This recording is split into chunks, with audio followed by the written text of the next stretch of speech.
Hi friends, ನಿಮ್ಮೆಲ್ಲರಿಗೂ ಕೂಡ ನಿಮ್ಮದೇ ಆಗಿರ್ತಕ್ಕಂಥ ಯೂಟ್ಯೂಬ್ ಚಾನಲ್ ಸ್ಟಡಿ ವಿತ್ ಪರಶುರಾಮ್ಗೆ ಸ್ವಾಗತ ಅಂತ ಹೇಳ್ತಾ ಪ್ರೌಢಶಾಲಾ ಶಿಕ್ಷಕರ ನೇಮಕಾತಿಗಾಗಿ ಪತ್ರಿಕೆ 1ರಲ್ಲಿರ್ತಕ್ಕಂಥ ಮಾಡೆಲ್ ಕ್ವಶನ್ ಪೇಪರ್ನ ಕೀ ಆನ್ಸರ್ಸ್ಗಳನ್ನು ನೋಡೋಣ. ತುಂಬ ಮೋಸ್ಟ್ ಇಂಪಾರ್ಟೆಂಟ್ ಆಗಿರ್ತಕ್ಕಂಥ ಪ್ರಶ್ನೆ ಉತ್ತರಗಳಿದ್ದಾವೆ.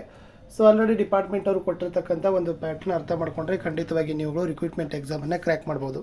ಸೊ ನಮ್ಮದೇ ವಾಟ್ಸಪ್ ಚಾನಲ್ ಮತ್ತು ಟೆಲಿಗ್ರಾಮ್ ಗ್ರೂಪ್ನ ಲಿಂಕನ್ನು ಕೊಟ್ಟಿದ್ದೀನಿ. ಅಲ್ಲಿ ಜಾಯ್ನ್ ಆಗಿ ನಿಮಗೆ ಪೇಪರ್ 1 ಮತ್ತು ಪೇಪರ್ 2ದಲ್ಲಿ ವಿಶೇಷವಾಗಿ ಸೋಷಿಯಲ್ ಸೈನ್ಸ್ಗೆ ನಾವುಗಳು ವಿಡಿಯೋಗಳನ್ನು ಕೊಡ್ತಾ ಇದ್ದೀವಿ. ಸೊ ಖಂಡಿತವಾಗಿ ಅದನ್ನು ನೋಡಿ ಅಂತ ಹೇಳ್ತಾ ಈ ಒಂದು ವಿಭಾಗದಲ್ಲಿ ಕೆಲವು ವಿಭಾಗಗಳ ಉತ್ತರಗಳನ್ನು ನಾನು ನಿಮಗೆ ಕೊಡ್ತೀನಿ. ಸೊ ನಮ್ಮ ಕಲಿಗಾಗಿರ್ತಕ್ಕಂಥವ್ರು ಪ್ರಿಪೇರ್ ಮಾಡಿ ಕೊಟ್ಟಿರ್ತಕ್ಕಂಥದ್ದು. ಸೊ ಅವರು ಕೂಡ ಒಬ್ಬರು ಅಸ್ಪಿರೆಂಟು ಬಿರ್ಡಿ ಸರ್ ಅಂತ. ಓಕೆನಾ, ಫಸ್ಟ್ GKದಲ್ಲಿ ನೋಡೋಣ. ಸೊ ಇವು ನಾವುಗಳು ಪ್ರಿಪೇರ್ ಮಾಡಿರ್ತಕ್ಕಂಥ ಆನ್ಸರು. ಇದಕ್ಕೆ ಇನ್ನೂ ಬದಲಾವಣೆ ಆಗಬೇಕಾದ್ರೆ ತಾವುಗಳು ಏನು ಮಾಡ್ಕೊಳ್ಬೋದು, ಅವುಗಳನ್ನು ತಿದ್ದುಪಡಿ ಮಾಡಿಕೊಡ್ರಿ. ಪ್ರಶ್ನೆ ಇತ್ತು, ಗಾನ್ ವಿತ್ ದಿ ಎಂಡ್ ಅಂತಕ್ಕಂಥ ಕಾದಂಬರಿಯನ್ನು ಬರೆದವರು ಯಾರು ಅಂತ ಕೇಳಿದ್ದಾರೆ. So option 2 Margaret Mitchell is the right answer. ಸಂಗೀತ ಉಪಕರಣಗಳ ರಾಣಿ ಅಂತ ಯಾವ ಉಪಕರಣಕ್ಕೆ ಕರೀತಾರೆ ಅಂತ ಕೇಳಿದರೆ ಸೊ ಪಿಟೀಲಿಗೂ ಕರೀತಾರೆ. ಸೊ ಪಿಟೀಲು is the exactly right answer. ಪ್ರಶ್ನೆ 3ಕ್ಕೆ ಬರ್ತೀನಿ. ವಿಕ್ಟೋರಿಯಾ ಜಲಪಾತ ಯಾವ ನದಿಗೆ ಸೃಷ್ಟಿಸಿದ್ದಾರೆ ಅಂತ ಕೇಳಿದರೆ ಅದು ಬಂದ್ಬಿಟ್ಟು ಜಾಂಬೀಜಿ ನದಿ. ಸೊ ಜಾಂಬೀಜಿ ನದಿಗೆ ವಿಕ್ಟೋರಿಯಾ ಜಲಪಾತ ಸೃಷ್ಟಿ ಆಗದ. ಇನ್ನು ವಿಶ್ವ ಸಾಕ್ಷರತಾ ದಿನವನ್ನು ಯುನೆಸ್ಕೋ ವತಿಯಿಂದ ಯಾವಾಗ ಆಚರಿಸ್ತಾರೆ ಅಂತ ಕೇಳಿದರೆ so option 1 September 8 is the right answer. Bermuda ತ್ರಿಕೋನವಿರುವ ಸಾಗರ ಯಾವುದು ಅಂತ ಕೇಳಿದ್ದಾರೆ. ಸೊ ಅದು ಬಂದ್ಬಿಟ್ಟು ಅಟ್ಲಾಂಟಿಕ್ ಸಾಗರ ಅಂತಕ್ಕಂಥದ್ದು 3ನೇ ಆಯ್ಕೆ ಇದೆ ನೋಡಿ, ಅದು ಕರೆಕ್ಟ್ ಇದೆ. ವಿಡಿಯೋನ ಲೈಕ್, ಶೇರ್ ಮತ್ತು ಸಬ್ಸ್ಕ್ರೈಬ್ ಮಾಡೋದನ್ನು ಮಾತ್ರ ಮರೆದಿರಿ. ಕಮೆಂಟ್ ಪಕ್ಕ ಹೈಪ್ ಇದೆ, ಹೈಪನ್ನು ಮಾಡಿದರೆ ಸಾಕು. ಖಂಡಿತವಾಗಿ ನಾವು ನಿಮಗೆ ಎಕ್ಸಾಮ್ಗೆ ಬರ್ತಕ್ಕಂಥ ಟಾಪಿಕ್ ಮೇಲೇ ವಿಡಿಯೋಗಳನ್ನು ಕೊಡ್ತಾ ಇದ್ದೀವಿ, ಯೂಟಿಲೈಸನ್ನು ಮಾಡಿಕೊಡ್ರಿ. ಇನ್ನು ಕೃತಕ ಮಳೆಯನ್ನು ತರಿಸಲಿಕ್ಕೆ ಉಪಯೋಗ ಮಾಡಿರ್ತಕ್ಕಂಥ ರಾಸಾಯನಿಕ ಯಾವುದು ಅಂತ ಕೇಳಿದರೆ ಸಿಲ್ವರ್ ಅಯೋಡೈಡ್ ಅಂತ ಕೇಳಿದ್ದಾರೆ. ಸೊ ಬೆಳ್ಳಿಯ ಅಯೋಡೈಡ್ ಅಂತಲೂ ಕೂಡ ಅದನ್ನು ಹೇಳ್ತಾರೆ. ಇಂಪಾರ್ಟೆಂಟ್ ಇತ್ತು, ಇದು ಆಲ್ರೆಡಿ ಭಾಳ ಸಾರಿ ಎಕ್ಸಾಮ್ಗೆ ಬಂದಿದೆ. ಇನ್ನು ಘಾನಾ ಪಕ್ಷಿಧಾಮ ಯಾವ ರಾಜ್ಯದಲ್ಲಿ ಕಂಡು ಬರ್ತದೆ ಅಂತ ಕೇಳಿದರೆ ಸೊ ಘಾನಾ ಅಂತಕ್ಕಂಥ ಪಕ್ಷಿಧಾಮ ಅದು ಬಂದ್ಬಿಟ್ಟು ರಾಜಸ್ಥಾನದಲ್ಲಿ ಕಂಡು ಬರ್ತದೆ. So Rajasthan is exactly right answer. Next one, ಸಮುದ್ರದ ದಡವನ್ನು ರಾಷ್ಟ್ರೀಯ ಲಾಂಛನವಾಗಿ ಇಟ್ಟುಕೊಂಡಿರುವ ದೇಶ ಯಾವುದು ಅಂತ ಕೇಳಿದ್ದಾರೆ. ಸೊ ಅದು ಬಂದ್ಬಿಟ್ಟು Denmark. So Denmark is the right answer. ಇನ್ನು ಡಾಕ್ಟರ್ ರಾಜ್ಕುಮಾರ್ ಅವರಿಗೆ ದಾದಾ ಸಾಹೇಬ್ ಫಾಲ್ಕೆ ಪ್ರಶಸ್ತಿ ಯಾವ ವರ್ಷ ಕೊಟ್ಟರು ಅಂತ ಕೇಳಿದ್ದಾರೆ. ಸೊ 1995. ಸೊ 1995ರಲ್ಲಿ ಕರ್ನಾಟಕದ ಓರ್ವ ನಟ ಸಾರ್ವಭೌಮ ಡಾಕ್ಟರ್ ರಾಜ್ಕುಮಾರ್ ಅವರಿಗೆ ದಾದಾ ಸಾಹೇಬ್ ಫಾಲ್ಕೆ ಪ್ರಶಸ್ತಿ ಗೌರವ ಸಂದಿದೆ. ಪ್ರಶ್ನೆ 10, ಬುರ್ರಾ ಕಥಾ ಯಾವ ರಾಜ್ಯದ ಸಾಂಪ್ರದಾಯಿಕ ನೃತ್ಯವಾಗಿದೆ ಅಂತ ಕೇಳಿದ್ದಾರೆ. ಸೊ ಬುರ್ರಾ ಕಥಾ ಅಂತಕ್ಕಂಥದ್ದು ಅದು ವಿಶೇಷವಾಗಿ ನಾವು ಹೇಳ್ಬೋದು ಅಂತಂದರೆ ಆಪ್ಷನ್ 4 ಇದೆ ನೋಡಿ, ಆಂಧ್ರ ಪ್ರದೇಶದ ರಾಜ್ಯದ ಒಂದು ಸಾಂಪ್ರದಾಯಿಕ ನೃತ್ಯದ ಪಟ್ಟಿಗೆ ಸೇರ್ತದೆ. ಅಷ್ಟು GK ಇತ್ತು. ಇನ್ನು ಪ್ರಚಲಿತ ವಿದ್ಯಮಾನಕ್ಕೆ ಬರೋಣ, ಕರೆಂಟ್ ಅಫೇರ್ಸ್ಗೆ. ಭಾರತ ತನ್ನ ಮೊದಲ AI ಆಧಾರಿತ ಪೈಲಟ್ ವಿಶ್ವವಿದ್ಯಾಲಯವನ್ನು ಎಲ್ಲಿ ಆರಂಭಿಸಿದೆ ಅಂತ ಕೇಳಿದ್ದಾರೆ. ಸೊ 11ನೇದು ಆಪ್ಷನ್ 2 ಚೌಧರಿ ಚರಣ್ ಸಿಂಗ್ ವಿಶ್ವವಿದ್ಯಾಲಯ ಮೀರತ್ ಅಂತಕ್ಕಂಥದ್ದು ಸರಿಯಾದ ಉತ್ತರ. ಈಗ ಬೆಂಗಳೂರಲ್ಲಿನೂ ಕೂಡ ಕರ್ನಾಟಕದವರು ಸ್ಥಾಪನೆ ಮಾಡಲಿಕ್ಕೆ ಹೊರಟಿದ್ದಾರೆ. 2026ರಲ್ಲಿ ಆಯೋಜಿಸಲಾದ ICC T20 ಪುರುಷರ ವಿಶ್ವಕಪ್ನ ಆಯೋಜಿಸಿದ ರಾಷ್ಟ್ರಗಳು ಯಾವ್ಯಾವು ಅಂತ ಕೇಳಿದರೆ Bharat, Sri Lanka is the right answer. ಪ್ರಶ್ನೆ 13ಕ್ಕೆ ಬರ್ತೀನಿ. ಕರ್ನಾಟಕ ಸರ್ಕಾರ ಜಾರಿಗೆ ತಂದಿರುವ ಗೃಹ ಜ್ಯೋತಿ ಯೋಜನೆಯಲ್ಲಿ ಎಷ್ಟು ಯೂನಿಟ್ವರೆಗೆ ಉಚಿತ ವಿದ್ಯುತ್ತನ್ನು ಕೊಡ್ತಾರೆ ಅಂತ ಕೇಳಿದರೆ ಎಲ್ರಿಗೂ ಗೊತ್ತಿರಲಿ, 200 units is the right one. 2026ರ ಅಫ್ಘಾನ್ ಫುಟ್ಬಾಲ್ ಟೂರ್ನಿಯನ್ನು ಆಯೋಜಿಸಿದ ದೇಶ ಯಾವುದು ಅಂತ ಕೇಳಿದರೆ ಮೊರಾಕೊ. ಭಾರತದ ಅತಿ ಉದ್ದವಾದ ಸಮುದ್ರ ಸೇತುವೆಯಾದ ಅಟಲ್ ಸೇತುವೆನ ಉದ್ದ ಎಷ್ಟಿದೆ ಅಂತ ಕೇಳಿದರೆ ಅದು ಬಂದ್ಬಿಟ್ಟು 21.8 ಕಿಲೋಮೀಟರ್ ಅಂತ ಬರ್ತದೆ. 2028ರ ಒಲಿಂಪಿಕ್ಸ್ ಯಾವ ದೇಶದಲ್ಲಿ ನಡೀತಾ ಇದೆ ಅಂತ ಕೇಳಿದರೆ ಸೊ ಲಾಸ್ ಏಂಜಲೀಸ್ ಅಲ್ಲಿ ನಡೀತಾ ಇದೆ. ಪ್ರಶ್ನೆ 17, ಅಗ್ನಿ ಫ್ರೈಮ್ ಎಂಬುದು ಯಾವ ಮಾದರಿಯ ಕ್ಷಿಪಣಿಯಾಗಿದೆ ಅಂತ ಕೇಳಿದರೆ ಇದು ಖಂಡಾಂತರ ಬ್ಯಾಲಿಸ್ಟಿಕ್ ಕ್ಷಿಪಣಿ ಅಂತಕ್ಕದ್ದನ್ನು ನೀವೇನು ಮಾಡಬೇಕಾಗಿತ್ತಪ್ಪ ಅಂದರೆ ಬರಿಬೇಕಿತ್ತು. ಪ್ರಶ್ನೆ 18ಕ್ಕೆ ಬರೋಣ. 2025-26ನೇ ಸಾಲಿನಲ್ಲಿ ಖೇಲೋ ಇಂಡಿಯಾ ಮಿಷನ್ನಲ್ಲಿ ಸಾಂಪ್ರದಾಯಿಕ ಕ್ರೀಡೆಗಳ ಅಭಿವೃದ್ಧಿಗೆ ಮೀಸಲಿಟ್ಟ ಮೊತ್ತ ಎಷ್ಟು ಅಂತ ಕೇಳಿದರೆ 500 ಕೋಟಿ ರೂಪಾಯಿಗಳು ಅಂತಕ್ಕಂಥದ್ದು 4th option is the right answer. ಪ್ರಶ್ನೆ 19ಕ್ಕೆ ಬರ್ತೀನಿ. ಖಾರ್ಚಿ ಪೂಜಾ ಈ ಹಬ್ಬ ಯಾವ ರಾಜ್ಯದಲ್ಲಿ ಆಚರಿಸ್ತಾರೆ ಅಂತ ಕೇಳಿದ್ದಾರೆ. ಆಪ್ಷನ್ 3 ತ್ರಿಪುರ. ಓಕೆ. ಇನ್ನು ಪ್ರಶ್ನೆ 20, ಹೆನ್ಲಿ ಪಾಸ್ಪೋರ್ಟ್ ಇಂಡೆಕ್ಸ್ ಪ್ರಕಾರ ಭಾರತೀಯ ಪಾಸ್ಪೋರ್ಟ್ಗೆ ದೊರೆತ ಸ್ಥಾನ ಎಷ್ಟು ಅಂತ ಕೇಳಿದರೆ ಅದು 81ನೇ ಸ್ಥಾನ ಅಂತ ಬರ್ತದೆ. ಸೊ 81ನೇ ಸ್ಥಾನ ಅಂತ ಬರೆದ್ರೆ ನಿಮ್ಮ ಆನ್ಸರ್ ಕಂಪ್ಲೀಟ್ ಆಗ್ತದೆ. ಓಕೆ. ಎಸ್ ತುಂಬ ಮೋಸ್ಟ್ ಇಂಪಾರ್ಟೆಂಟ್ ಆಗಿರ್ತಕ್ಕಂಥ ಪ್ರಶ್ನೆಗಳು ನಿಮಗೆ ವೇಟೇಜ್ ಗೊತ್ತಾಗ್ತದೆ. ಸೊ ಖಂಡಿತವಾಗಿ ನಿಮ್ಮ ಎಕ್ಸಾಮ್ಗೆ ಇದು ಏನಾಗ್ತದಪ್ಪ ಅಂತಂದರೆ ಯೂಸ್ ಆಗೇ ಆಗ್ತದೆ. ಓಕೆನಾ, ಇನ್ನು ಮುಂದೆ ಹೋಗೋಣ ಫ್ರೆಂಡ್ಸ್. ಎಸ್ ಏನಿದೆ ಅಂತಂದರೆ ಎಸ್ ಕನ್ನಡದ ಮೊದಲ ಅಲಂಕಾರಿಕ ಗ್ರಂಥ ಯಾವುದು ಅಂತ ಕೇಳಿದ್ದಾರೆ. ಸೊ ಆಪ್ಷನ್ 2 ಬರ್ತದೆ ಕವಿರಾಜ ಮಾರ್ಗ ಅನ್ನೋದು ಸರಿಯಾದ ಉತ್ತರ ಬರ್ತದೆ. ಇನ್ನು 2025ನೇ ಸಾಲಿನ ಕೇಂದ್ರ ಸಾಹಿತ್ಯ ಅಕಾಡೆಮಿ ಪ್ರಶಸ್ತಿ ಪಡೆದ ಕವಿ ಯಾರು ಅಂತ ಕೇಳಿದರೆ 25ರಲ್ಲಿ ಯಾರಿಗೆ ಸಿಕ್ಕದಪ್ಪ ಅಂದ್ರೆ 22ರದು ಆಪ್ಷನ್ 2 ಇದೆ ನೋಡಿ, ಅಮರೇಶ್ ನುಗ್ಡೋನಿ ಅವ್ರದ್ದು ಸರಿಯಾದ ಉತ್ತರ.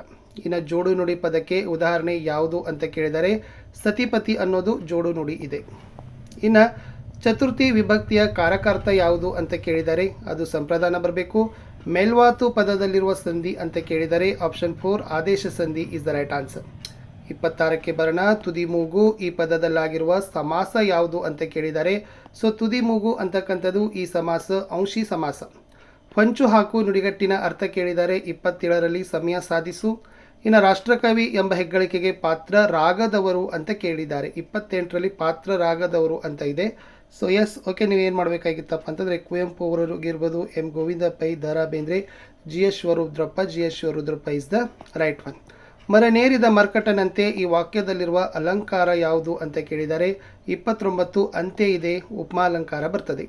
ಭಾಷಾ ಕೌಶಲ್ಯಗಳ ಕಲಿಕೆಯಲ್ಲಿ ಬಳಸಬಹುದಾದ ಸ್ವಯಂ ಬೋಧನಾ ಸಾಧನ ಅಂತ ಕೇಳಿದರೆ ಸ್ವಯಂ ಬೋಧನಾ ಸಾಧನ ಅಂತಕ್ಕಂಥದ್ದಂದರೆ ಅದು ಅಭ್ಯಾಸ ಪುಸ್ತಕ ವರ್ಕ್ಬುಕ್ ಅಂತ ಬರೆದ್ರೆ ಸಾಕು. ಓಕೆ, ಇವಾಗ ಜನರಲ್ ಇಂಗ್ಲೀಷ್ನಲ್ಲಿ ನಾವು ಆಮೇಲೆ ನಿಮಗೆ ಕೊಡ್ತೀವಿ. ಸೈಕಾಲಜಿ ಮತ್ತು ವ್ಯಾಲ್ಯೂ ಎಜುಕೇಷನ್ಗಳನ್ನು ನಿಮಗೆ ಪ್ರಿಪೇರ್ ಮಾಡಿದ್ದಾರೆ, ಅದನ್ನು ಖಂಡಿತವಾಗಿ ಕೊಡ್ತಾರೆ. ಕಂಪ್ಯೂಟರ್ ಕೂಡ ನಿಮಗೆ ಆಮೇಲೆ ನಾವೇನು ಮಾಡ್ತೀವಿ ಅವೈಲೇಬಲ್ಗಳನ್ನು ಮಾಡ್ತೀವಿ. ಈಗ ಎಷ್ಟು ರೆಡಿ ಮಾಡಿದ್ದಾರೆ ಅಷ್ಟು ಉತ್ತರಗಳನ್ನು ನಿಮ್ಮ ಮುಂದೆ ಕೊಡ್ತಾ ಇದ್ದೀವಿ. ಸೊ ಖಂಡಿತವಾಗಿ ನೀವೇನು ಮಾಡಬೇಕಪ್ಪ ಅಂತಂದರೆ ಅದನ್ನು ಎಸ್ ಟಿಕ್ಕನ್ನು ಮಾಡಲೇಬೇಕು. ಓಕೆನಾ. ಎಸ್ ಪ್ರಶ್ನೆ ನೋಡಿ ಏನಿದೆ ಅಂತಂದರೆ ಸಾಮಾಜೀಕರಣ ಪ್ರಕ್ರಿಯೆಯಲ್ಲಿ ಜ್ಞಾನವನ್ನು ಸಹ ರಚಿಸಲಾಗುವುದು ಎನ್ನುವ ಸಿದ್ಧಾಂತ ಯಾವುದು ಅಂತ ಕೇಳಿದ್ದಾರೆ. ಇದರಲ್ಲಿ ವೈಂಗೋಟ್ಸ್ಕಿ ಅವರ ಸಿದ್ಧಾಂತ ಅಂತ ಬರ್ತದೆ ಫ್ರೆಂಡ್ಸ್. ಸೊ ವೈಂಗೋಟ್ಸ್ಕಿ ಅವರ ಸಿದ್ಧಾಂತ ಅಂತಕ್ಕದ್ದನ್ನು ನೀವೇನು ಮಾಡಬೇಕಾಗಿತ್ತು, ಸೊ ಬರೆದ್ರೆ ಆನ್ಸರ್ ಕಂಪ್ಲೀಟ್ ಏನಾಗ್ತದಪ್ಪ ಅಂದರೆ ಆಗ್ತದೆ. ಓಕೆನಾ. ಇನ್ನು ನೆಕ್ಸ್ಟ್ ಏನು ಕೇಳಿದಾರಪ್ಪ ಅಂತಂದರೆ ಮುಂದಿನ ಪ್ರಶ್ನೆ ಯಾವುದಿತ್ತಂತಂದರೆ ಎಸ್ ವ್ಯಕ್ತಿಯು ಬುದ್ಧಿಶಕ್ತಿಯು ಕೆಳಗಿನ ಅಂಶದ ಪರಿಣಾಮವಾಗಿದೆ ಅಂತ ಕೇಳಿದ್ದಾರೆ. ಸೊ ವ್ಯಕ್ತಿಯ ಬುದ್ಧಿಶಕ್ತಿ ಸೊ ಅದು ಬಂದುಬಿಟ್ಟು ಏನಪ್ಪ ಅಂತಂದರೆ ಆಪ್ಷನ್ 3 ಬರ್ತದೆ. 42ರಲ್ಲಿ 3 ಅನುವಂಶತೆ ಮತ್ತು ಪರಿಸರ ಇಸ್ ದ ರೈಟ್ ಆನ್ಸರ್. ವಿದ್ಯಾರ್ಥಿಗಳ ಕಲಿಕೆಯ ಕಠಿಣತೆಯನ್ನು ಕಂಡುಹಿಡಿತಕ್ಕಂಥ ಪರೀಕ್ಷೆಗೆ ಏನಂತ ಕರಿತೀರಿ, ಕಲಿಕೆಯ ಕಠಿಣತೆಯನ್ನು ಕಂಡುಹಿಡಿತಕ್ಕಂಥ ಪರೀಕ್ಷೆ ನೈದಾನಿಕ ಪರೀಕ್ಷೆ. ಇನ್ನು ಈ ಹಂತವನ್ನು ಕೂಟಯುಗ ಅಂತ ಕರೀತಾವ ಅಂತ ಕೇಳಿದರೆ ಅದು ಉತ್ತರ ಬಾಲ್ಯದ ಹಂತ. ವಿದ್ಯಾರ್ಥಿಗಳಲ್ಲಿ ತೀರ್ಮಾನಿಸುವ ಮತ್ತು ನಿರ್ಧಾರಗಳನ್ನು ತೆಗೆದುಕೊಳ್ಳೋ ಸಾಮರ್ಥ್ಯ ಯಾವುದಾಗಿರ್ತದೆ, ವಿಶ್ಲೇಷಣೆ ಆಗಿರ್ತದೆ. ಕಲಿಕೆಗೆ ಸಂಬಂಧಿಸಿದಂತೆ ಸ್ವಯಂ ಮಾಪನಕ್ಕೆ ಸಂಬಂಧಿಸಿದ ಸಾಧನೆ ಯಾವುದು ಅಂತ ಕೇಳಿದರೆ ರುಬ್ರಿಕ್ಸ್ ಮಾಪನ. ಇಲ್ಲಿ ಏನರ್ತದೆ ರುಬ್ರಿಕ್ಸ್ ಮಾಪನದಲ್ಲಿ ಅಂದರೆ ದತ್ತಾಂಶಗಳು ಇರ್ತದೆ. ಚೆಕ್ ಲಿಸ್ಟ್ ಮಾಡುತ್ತೇನೆ, ಮಾಡಿಲ್ಲ, ಮಾಡಬಹುದು. ಸೊ ಈ ತನಕದ ರುಬ್ರಿಕ್ಸ್ ಅಂತ ಕರೀತಾರೆ. ಓಕೆನಾ. ಅದನ್ನು ಕನ್ನಡದಲ್ಲಿ ಮಾನಕಗಳ ಪಟ್ಟಿ ಅಂತ ಹೇಳ್ತಾರೆ. ಸೃಜನಶೀಲ ಮಗುವಿನ ಲಕ್ಷಣ ಏನು ಅಂತ ಕೇಳಿದರೆ ಅದು ಹೊಸತನ ಮತ್ತು ಸ್ವಂತಿಕೆ ಬರ್ತದೆ. ವಿಕಾಸದ ಹಂತ ಸೊ ವಿಕಾಸ ಅನ್ನೋದು ಜೀವನ ಪರ್ಯಂತ ಕ್ರಮಬದ್ಧ ಮತ್ತು ಪ್ರಗತಿಪರ ಬದಲಾವಣೆ. Second option is right one. 49 ಅಂಗವಿಕಲ ಮಕ್ಕಳಿಗಾಗಿ ಇರುವ ಶೈಕ್ಷಣಿಕ ಕಾರ್ಯಕ್ರಮವನ್ನು ಏನಂತೀವಿ, ಇನ್ಕ್ಲೂಸಿವ್ ಎಜುಕೇಷನ್, ಸಮನ್ವಯ ಶಿಕ್ಷಣ ಅಂತಲೇ ಹೇಳೋದು. ಇನ್ನು ವಾರ್ಷಿಕ ಪರೀಕ್ಷೆಗಳನ್ನು ನಡೆಸ್ತಕ್ಕಂಥ ಮುಖ್ಯ ಉದ್ದೇಶ ಏನು ಅಂತ ಕೇಳಿದರೆ ಸೊ ವಾರ್ಷಿಕ ಪರೀಕ್ಷೆ ನಡೆಸೋ ಮುಖ್ಯ ಉದ್ದೇಶ ಕಲಿಕೆಯ ಮೌಲ್ಯಮಾಪನ. ತರಗತಿ ನಿರ್ವಹಣೆಯಲ್ಲಿ ಬಹುಮಾನ ಮತ್ತು ಶಿಕ್ಷೆ ಯಾವುದನ್ನು ಮಾಡ್ತದೆ ಅಂತ ಕೇಳಿದರೆ ಇಟ್ಸ್ ಎ ವೆರಿ ಸಿಂಪಲ್, ಪುನರ್ಬಲನ, ರೀಇನ್ಫೋರ್ಸ್ಮೆಂಟ್ ಅಂತೀವಿ. ಬ್ರೂನರ್ ಅವರ ಸಂಶೋಧನಾ ಪದ್ಧತಿವಾಗಿರುವ ಮನೋವಿಜ್ಞಾನದ ತತ್ವ ಯಾವುದು ಅಂತ ಕೇಳಿದರೆ ಥರ್ಡ್ ಆಪ್ಷನ್, ಮಾಡೋ ಮೂಲಕ ಕಲಿಕೆ. ಮಾನಸಿಕ ವಯಸ್ಸು 15 IQ 125 ದೈಹಿಕ ವಯಸ್ಸನ್ನು ಕಂಡುಹಿಡಿಬೇಕಾಗದ ಸೊ 4th ಬರ್ತದೆ, 12 ಇಸ್ ದ ರೈಟ್ ಆನ್ಸರ್. ಲಿಂಗ ತಾರತಮ್ಯದ ಬೆಳವಣಿಗೆ ಮುಖ್ಯ ಮೂಲ ಕೇಳಿದ್ದಾರೆ 4th, ಕುಟುಂಬ ಅನ್ನೋದು ಸರಿ ಉತ್ತರ. ಪುನರ್ಬಲನ ಉಪಯೋಗದಿಂದ ಏನಾಗ್ತದೆ ಕೇಳಿದರೆ ಪ್ರತಿಕ್ರಿಯೆಯನ್ನು ಕಂಗೊಳಿಸುತ್ತದೆ ಅನ್ನೋದನ್ನು ನೀವು ಬರಿಬೇಕು. ಇದು ಮೆಂಟಲ್ ಎಬಿಲಿಟಿ ಇತ್ತು. ಸೊ ತುಂಬ ಸ್ವಲ್ಪ ಈಸಿನೇ ಇದ್ದಾವೆ, ಆದರೂ ಕೂಡ ಅದನ್ನು ಭಾಳ ಡೀಟೇಲಾಗಿ ಹೇಳಿದ್ರೆ ಮತ್ತೆ ವಿಡಿಯೋ ಲೆಂತ್ ಹೆಚ್ಚಾಗ್ತದೆ ಅಂತ ಹೇಳ್ತಾ ಇವಾಗ ಆರೋಗ್ಯ ಮತ್ತು ಮೌಲ್ಯ ಶಿಕ್ಷಣದ ಪ್ರಶ್ನಾವಳಿಗೆ ನಾನು ಏನು ಮಾಡ್ತೀನಿ ಅಂತಂದರೆ ಸೊ ನಿಮ್ಮನ್ನು ಹೇಳ್ತೀನಿ. ಸೊ ಇಲ್ಲಿ ಉಳಿದಿರ್ತಕ್ಕಂಥ ಇಂಗ್ಲೀಷ್ ಆಗಿರ್ಬೋದು, ಕಂಪ್ಯೂಟರ್ ಆಗಿರ್ಬೋದು, ಮೆಂಟಲ್ ಎಬಿಲಿಟಿ ಇವೆಲ್ಲವುಗಳನ್ನು ನಿಮಗೆ ಇನ್ನೊಂದು ವಿಡಿಯೋದಲ್ಲಿ ನಾನು ಕೊಡ್ತೀನಿ. ಮತ್ತು ನಿಮಗೆ ಮಾಡೆಲ್ ಕ್ವಶನ್ ಪೇಪರ್ಗಳನ್ನು ಸಹಿತ ನಾವೇನು ಮಾಡ್ತಾ ಇದ್ದೀವಿ ಅಂದರೆ ಕೊಡ್ತಾ ಇದ್ದೀವಿ. ಸೊ ಖಂಡಿತವಾಗಿ ನೀವು ಅದನ್ನು ಏನು ಮಾಡಿ ಅಂತಂದರೆ ಯುಟಿಲೈಸನ್ನು ಮಾಡಿಕೊಡ್ರಿ. ಎಸ್ ಪ್ರಶ್ನೆ ಬಂತು, ಏನಿದೆ ನೋಡಿ.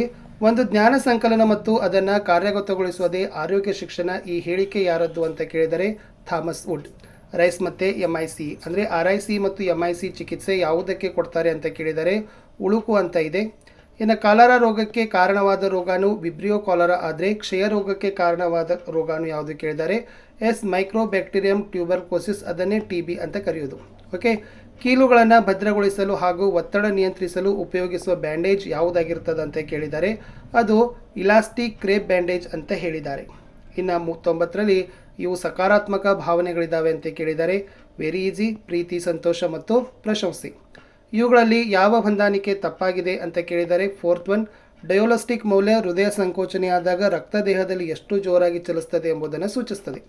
ಇನ್ನು 92ಗೆ ಬರ್ತೀನಿ. ಈ ಕೆಳಗಿನ ಯಾವ ಹೇಳಿಕೆಗಳು ಸರಿಯಾಗಿದ್ದಾವೆ ಅಂತ ಕೇಳಿದರೆ ಅದರಲ್ಲಿ 4th ಇದೆ, ಮೇಲಿನ ಎಲ್ಲವೂ ಅನ್ನೋದು ಸರಿ ಇದೆ. ನಮ್ಮ ದೇಹದ ಪ್ರತಿಯೊಂದು ಅಂಗಗಳಿಗೂ ವ್ಯಾಯಾಮವನ್ನು ದೊರಕತಕ್ಕಂಥ ಆಸನ ಯಾವುದು ಅಂತ ಕೇಳಿದರೆ 93ಯಲ್ಲಿ ಫಸ್ಟ್ ಬರ್ತದೆ ಸರ್ವಾಂಗಾಸನ. ಯಾವ ಹೇಳಿಕೆ ಮೌಲ್ಯ ಶಿಕ್ಷಣದ ಉದ್ದೇಶಕ್ಕೆ ಸಂಬಂಧಿಸಿದ್ದಾಗಿದೆ ಅಂತ ಕೇಳಿದರೆ 2 ಮತ್ತು 3ರ ಎರಡೂ ಹೇಳಿಕೆಗಳು. ಇನ್ನು ಸ್ವಯಂ ಶಿಸ್ತು, ಕರ್ತವ್ಯ ನಿಷ್ಠೆ, ವೈಯಕ್ತಿಕ ಮೌಲ್ಯಗಳು, ಸತ್ಯಶಾಂತಿ ಏನು ಅಂತ ಕೇಳಿದರೆ ಸತ್ಯಶಾಂತಿ ಅನ್ನೋದು ಸಾರ್ವಕಾಲಿಕ ಮಾನವೀಯ ಮೌಲ್ಯಗಳು ಅಂತ ಹೇಳಿದ್ದಾರೆ. ಇನ್ನು ಯಾವುದೇ ಉದ್ದೇಶ ವಿಧಾನವಿಲ್ಲದೆ ಮೌಲ್ಯಗಳ ಬಗ್ಗೆ ವಿದ್ಯಾರ್ಥಿಗಳಲ್ಲಿ ಅರಿವು ಮೂಡಿಸಬಹುದಾದಂಥ ವಿಧಾನ ಅಂತ ಕೇಳಿದರೆ ಅದು ಪ್ರಾಸಂಗಿಕ ವಿಧಾನ. ಜೀವಿಸುವ ಎಲ್ಲ ಜೀವಿಗಳ ಮೇಲೆಯೂ ಸಹಜವಾಗಿ ಇರಬೇಕಾದ ಮೌಲ್ಯ ಅಂತ ಕೇಳಿದರೆ ನಿಮಗೆ ಗೊತ್ತಿರತಕ್ಕಂಥದ್ದು 97ರಲ್ಲಿ ದಯೆ. ಇತರರ ಕಷ್ಟಗಳನ್ನು ತನ್ನದೇ ಎಂದು ಭಾವಿಸಿ ಸ್ಪಂದಿಸೋದು ಪರಾನುಭೂತಿ. ವಿದ್ಯಾರ್ಥಿ ಯಾವುದೇ ಪರಿಸ್ಥಿತಿಯಲ್ಲಿ ಸತ್ಯ ಮತ್ತು ನ್ಯಾಯಯುತವಾಗಿ ನಡೆದುಕೊಳ್ಳೋದನ್ನು ನಾವು ಪ್ರಾಮಾಣಿಕತೆ ಅಂತ ಕರಿತೀವಿ. ಲಾಸ್ಟ್, ಭಯ, ಆಸೆ, ಅಭದ್ರತೆ ಇವು ನೈತಿಕ ದೌರ್ಬಲ್ಯದ ಏನಂತ ಕೇಳಿದಾರಪ್ಪ ಅಂತಂದರೆ ನೈತಿಕ ದೌರ್ಬಲ್ಯದ ಒಂದು ಕಾರಣಗಳು ಅಂತ ನಾವೇನು ಮಾಡ್ಬೋದು, ಬರಿಬೋದು. ಇಷ್ಟಿತ್ತು ಪೇಪರ್ 1 ಕ್ವಶನ್ ಪೇಪರ್ನ ಒಂದು ಕೀ ಆನ್ಸರ್ ಅಂತ ಹೇಳ್ತಾ ಗುಡ್ ಲಕ್. ಹೊಸ ವಿಡಿಯೋದಲ್ಲಿ ಸಿಗ್ತೀನಿ.